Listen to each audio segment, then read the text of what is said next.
Olá, é sempre uma alegria estar com você, normalmente falando acerca desta doutrina tão rica, que é uma doutrina de luzes para a humanidade.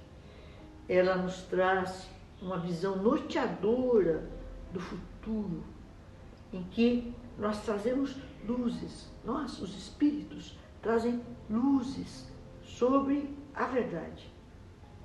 Mormente, a verdade essencial. Então, não são questões fortuitas, né?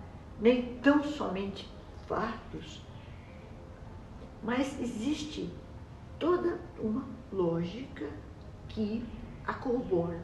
Tá? Às vezes, as pessoas comentam esse aspecto fenomênico como sendo duvidoso. Mas a verdade essencial ninguém pode negar. Há muitos séculos surgia, claro, na época de Kardec, uma bandeira dupla. Empirismo de um lado e racionalismo do outro. E a doutrina soube concatenar as duas propostas. Eu digo propostas porque são formas de se conceber o raciocínio. O empirismo pauta as luzes sobre a razão, claro, mas uma razão a posteriori, uma razão que vem a partir do experimento, né? A partir dos fatos. Mas existe uma outra razão, que é a razão a priori, que é, portanto, da alçada do racionalismo. Tá? Então, na verdade, são duas bandeiras, tá? Mas uma complementa a outra. A doutrina traz fatos novos. A época de Kardec eram fatos novos, porque desconhecidos, muito embora já fosse uma realidade empírica, mas o empirismo que ainda não era norteador de uma realidade autêntica, posto que não era confirmado pela ciência. Os fenômenos sempre aconteceram, desde o início, desde que existe a humanidade, existe o fenômeno mediúnico, né? Mas não era concebido racionalmente, metodologicamente. Agora a doutrina corrobora, como nós já vimos, o método experimental, e traz luzes sobre a questão do racionalismo. Ora, o que é o racionalismo? É justamente uma busca de argumentos filosóficos a partir da razão pura, como pretendia Kant, ou seja, uma razão pura teórica, né? Portanto, a doutrina se vale de princípios racionais. O que são princípios racionais? São justamente ideias, né, que são concebidas a priori, independente da experiência. Tá? Para o racionalismo, as ideias são inatas. E para Descartes, importavam que essas ideias fossem claras e distintas, né? Como é o caso do Espiritismo. Claras porque evidentes, né? E de certa forma distintas porque não simplesmente se misturam, mas existe todo um cadeamento a partir de ideias que se complementam. Né? Essa ideia, por exemplo, da substância universal, que é o princípio inteligente, é uma realidade, de certa forma, inovadora, porque durante muitos séculos se falou na questão da substância. Né? O que é a substância?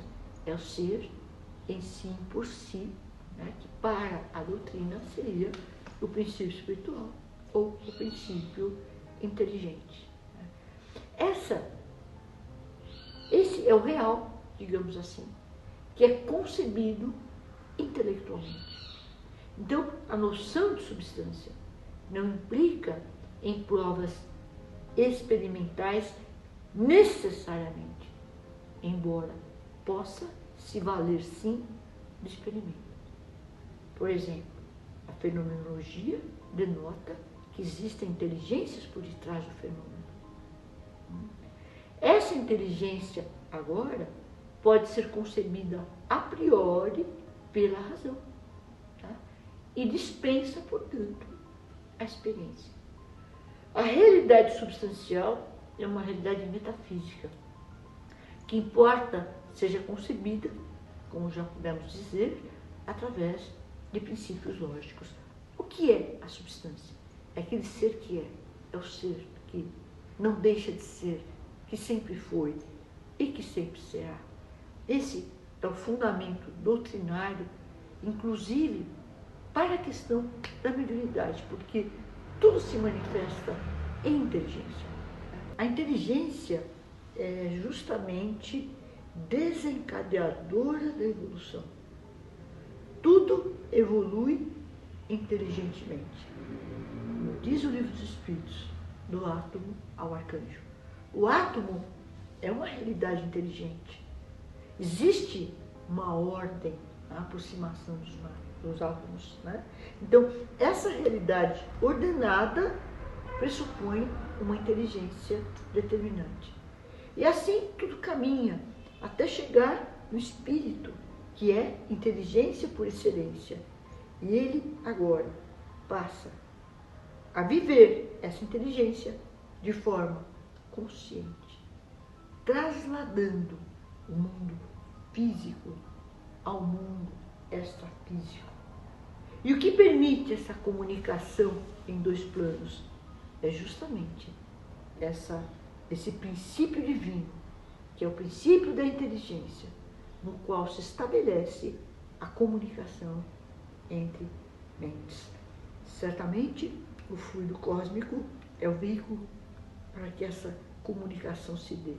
Mas enquanto realidade inteligente, supõe um princípio, né, aonde trasladam mentes, a partir do qual é possível a sintonia, a mediunidade, a comunicação inteligente.